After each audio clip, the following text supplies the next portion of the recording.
ପପାସୁରା କାହାଣୀ। କୋକି ଓ ମାଂସ ଖଣ୍ଡକ। ଗୀତରୁ ପଦାକୁ ବାହାରିଥିବା ଭୋକିଲା କୋକିଟିଏ ଖଣ୍ଡେ ସଜ ମାଂସ ପାଇଲା। କିଛି ଦିନ ହେଲା ଆହାର ଚାଖି ନଥିବାରୁ ସେ ଏହାକୁ କାମୁଡ଼ି ଧରି ଘରକୁ ଧପାଲିଲା। ବାଟରେ କୁକୁଡ଼ା ଖମାରଟିଏ ପଡ଼ିଲା। ମାଟି ରାମ୍ପି ପୋକଜୋକ ଖାଉଥିବା 4ଟି ମୋଟା କୁକୁଡ଼ାକୁ ଦେଖି ତା ପାଟିରୁ ଲାଳ ବୋହିଲା। ମାଂସ ଖଣ୍ଡକ ତଳେ ରଖିଦେଇ ସେ ଲୋଭିଲା ଆଖିରେ କୁକୁଡ଼ାଙ୍କୁ ଚାହିଁଲା। ଏତିକିବେଳେ ଶିଆଳଟାଏ ସେ ବାଟେ ଆସିଲା।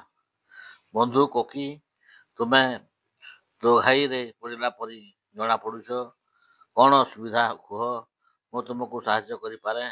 ଶିଆଳ କହିଲା, ଠିକ୍ କହୁଛ ବନ୍ଧୁ ଶିଆଳ, ମୁଁ ଦୋଘାଇରେ ପଡ଼ିଛି। ଗାତକୁ ମାଂସ ଖଣ୍ଡେ ନେଇ ଯାଉଛି। ତା ଛଡ଼ା ୟା ଭିତରୁ ଗୋଟାଏ କୁକୁଡ଼ା ବି ନେବାକୁ ଚାହୁଁଛି।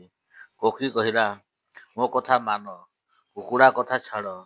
ମୁଁ ବି ଦିନାକେତେ ସେମାନଙ୍କ ଉପରେ ନଜର ପକାଇଛି, କିନ୍ତୁ ସେମାନଙ୍କୁ ପିଲାଟିଏ ଜଗୁଛି। ତୁମେ ସେ କୁକୁଡ଼ାଙ୍କୁ ଲୁଚିଛପି ଧରିପାରିବ ନାହିଁ।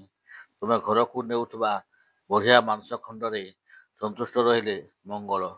କହି ଶିଆଳ ଚାଲିଗଲା। କହିବା ବାହୁଲ୍ୟ, କୋକି କୁକୁଡ଼ା ଛାଡ଼ିବା କଥା ମନରୁ ଛାଡ଼ି ପାରିଲା ନାହିଁ। ମାଂସ ଖଣ୍ଡକ ତଳେ ରଖିଦେଇ ଶେଷରେ ସେ ଗୁରୁଣ୍ଡି ଗୁରୁଣ୍ଡି ବଡ଼ ହୁସିଆରରେ ଖମାରରେ ପଶିଲା। ସବୁଠୁ ମୋଟା କୁକୁଡ଼ା ଲାଞ୍ଜର ପର କତିରେ ସେ ପହଞ୍ଚିଲା ମାତ୍ରେ ପିଲାଟି ତା ମୁଣ୍ଡ ଉପରକୁ ବାଡ଼ିଟିଏ ପକାଇଲା। ପ୍ରାଣ ଭୟରେ କୋକି ବାଡ଼ ଡେଇଁ ମାଂସ ରଖିଥିବା ଜାଗାକୁ ଚାଲି ଆସିଲା। କିନ୍ତୁ କିଛି କ୍ଷଣ ଆଗରୁ ଚିଲଟାଏ ସେ ବାଟେ ଉଡ଼ି ଯାଉଥିଲା। ବାସ୍ନା ବାରି ସେ ମାଂସ ଖଣ୍ଡକୁ ନିଜ ବସାକୁ ଉଠାଇ ଦେଇଥିଲା।